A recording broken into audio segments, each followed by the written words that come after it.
এই একটা গ্যাঞ্জাম, অনেক বড় একটা গ্যাঞ্জাম লাগবে এবং আমার কাছে মনে হয় যে আগামী 24 তারিখে আরও বড় ঝামেলা একটা হবে তাসকিন এবং মুশফিক। যতটুকু আমি জানি যে 23 তারিখে বিপিএল এর ফাইনালের পরে তারা দুজন একটা গ্যাঞ্জাম লাগাবে এবং সেই গ্যাঞ্জামটার অপেক্ষায় আছি, দেখি শেষ পর্যন্ত কি হয়।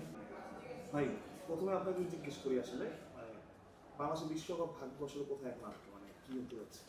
বাংলাদেশ বিশ্বকাপ খেলবে, আমার এখনও গার্ড ফিলিং বলে বাংলাদেশ বিশ্বকাপ খেলবে। বাংলাদেশ যেভাবে বিশ্বকাপ খেলতে যায়, মানে যে কন্ডিশনগুলো মানলে বাংলাদেশ বিশ্বকাপ খেলবে, সেই কন্ডিশনসগুলো আইসিসি মেনে নেবে বলে আমার বিশ্বাস। এবং এই বিশ্বাসটার পেছনে সবচেয়ে বড় কারণ যেটা, যে বাংলাদেশের সাথে নেগোশিয়েট করার জন্য, বাংলাদেশের সাথে বসার জন্য, বাংলাদেশকে রাজি করানোর জন্য আইসিসির পক্ষ থেকে কিন্তু আমরা অনেকগুলো রোল দেখেছি। তারা চিঠি লিখেছে, বাংলাদেশ রিপ্লাই দিয়েছে, আবার চিঠি লিখেছে, রিপ্লাই দিয়েছে। আমরা ইন্টারেস্টিংলি যেটা দেখেছি, যে আমরা যেটা কেউ বিশ্বাসও করতাম না, যে আইসিসির প্রতিনিধিরা বাংলাদেশে এসে বাংলাদেশ সরকার এবং বিসিবির সাথে মিটিং করবে, এরকম ব্যাপারগুলো কিন্তু আমাদের এক্সপেকটেশনসের মধ্যে ছিল না। বাট সেই জিনিসটাও কিন্তু হতে যাচ্ছে। সো ওভারঅল আমার কাছে মনে হয় they are very much willing to make Bangladesh participation in the upcoming world cup. সরকার, বিসিবি, আইসিসি এই ত্রিপক্ষের মাধ্যমেই ডিসিশনটা আসবে এবং বাংলাদেশ বিশ্বকাপ খেলবে। কোনভাবে খেলবে, মানে ওই 3-1 ফর্মুলায় বাংলাদেশ যাবে কিনা, নাকি 4টাই শ্রীলঙ্কায় বাংলাদেশ খেলবে, নাকি 2-2 হবে, আমরা এখনও জানি না।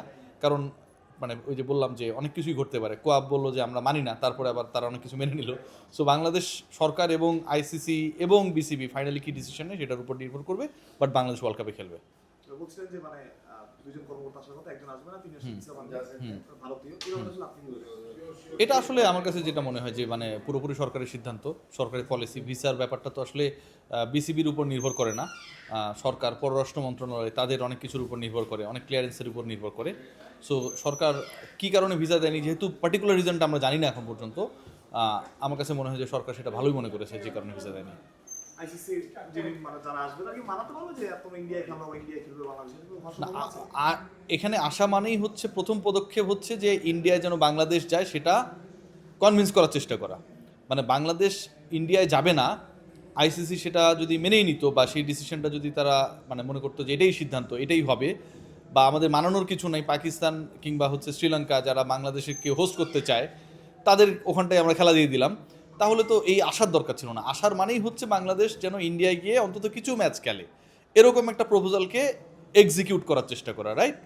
সো ওই এক্সিকিউশনটার চেষ্টা করা, বাট সেটা যদি শেষ পর্যন্ত না হয়, বাংলাদেশকে ছাড়া বিশ্বকাপ করা এই মুহূর্তে ডিফিকাল্ট। আপনি বলছেন লজিস্টিক্সের জন্য বাংলাদেশে ভেন্যু পাল্টানো যাবে না, কিন্তু আইসিসি যখন বাংলাদেশের সাথে মিটিং করছে, বিশ্বকাপ শুরু হতে বাকি 3 সপ্তাহের মতো, তারও কম বা কিছু সময় বেশি। সো ওই অবস্থায় আপনি নতুন একটা দলকে নেবেন, সেই দলেরও কিন্তু লজিস্টিক্যাল অনেক ব্যাপার রয়েছে, ভিসা প্রসিডিউর রয়েছে। অলরেডি বিভিন্ন দেশের বড় বড় ক্রিকেটার যারা হচ্ছে পাকিস্তানি বংশোদ্ভূত মুসলমান, তাদেরকে ভারতীয় সরকার ওয়ার্ল্ড কাপের জন্য ভিসা দিচ্ছে না। আদিল রশিদের মতো ক্রিকেটারের নাম আমরা শুনছি।